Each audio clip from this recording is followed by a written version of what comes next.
Hey all, welcome to కొత్త ఆవకాయ. ఒక యమ్మీ side dish recipe చపాతీల్లోకి, అన్నంలోకి అరటికాయ మెంతికూర కర్రీ, రా బనానా మేతి కర్రీ డెఫినెట్గా ట్రై చేయండి, చాలా బాగుంటుంది.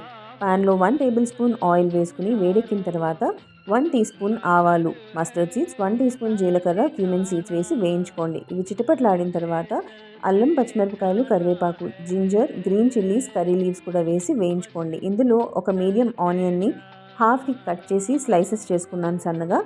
ఇది వేసుకుని కలుపుకోండి. ఆనియన్స్కి ఒక పోపు ఘాటు అంటే ఫ్లేవర్స్ వచ్చిన తర్వాత పసుపు కొద్దిగా యాడ్ చేయండి. ఒక హాఫ్ టీ స్పూన్ పసుపు వేసుకుని బాగా మిక్స్ చేసుకుని మూత పెట్టి ఆనియన్స్ని బాగా మగ్గే వరకు కుక్ చేయండి.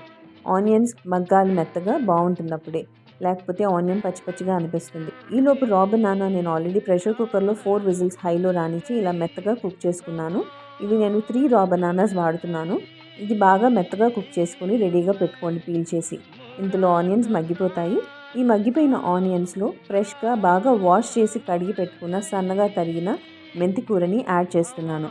ఈ మెంతికూర యాడ్ చేసి సాల్ట్ కూడా సరిపడా ఇప్పుడే వేయచ్చు, లేదా లాస్ట్లో అరటికాయ వేసిన తర్వాత అయినా వేయచ్చు. నేను ఇక్కడే వేసా, బట్ ఆ బిట్ మిస్ అయిపోయింది వీడియోలో, సారీ ఫర్ దాట్.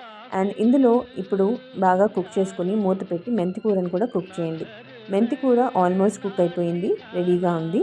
ఇప్పుడు ఇందులో ఒక హాఫ్ టీ స్పూన్ దాకా జీరా ధనియా పౌడర్, ఇది వేయించిన జీలకర్ర ధనియాలు పొడి, దెన్ ఒక 1/2 టీ స్పూన్ ఆఫ్ కారం వద్దు వేయద్దు అనుకుంటే పచ్చిమిరపకాయలు ఇంకో 2 యాడ్ చేయండి. ఇవన్నీ వేసుకుని బాగా కలుపుకుంటే ఈ మెంతికూర కుక్ అయిపోయింది. ఇప్పుడు ఇందులో నేను ఆల్రెడీ ప్రెషర్ కుక్ చేసుకున్న రా బనానాస్ని యాడ్ చేస్తున్నా. ఈ మెత్తగా కుక్ అయితేనే ఈ కూర చాలా బాగుంటుందండి. సో చెక్ చేయండి, 4 విజిల్స్కి మెత్తగా అవ్వలేదు అంటే ఇంకొక విజిల్ రానివ్వండి, పర్వాలేదు, చెక్ చేసుకోండి మీరు. ఇది బాగా ఈ ఫ్లేవర్స్ అన్నీ అరటికాయ కూడా పట్టే వరకు కోట్ చేసి మిక్స్ చేసుకోండి.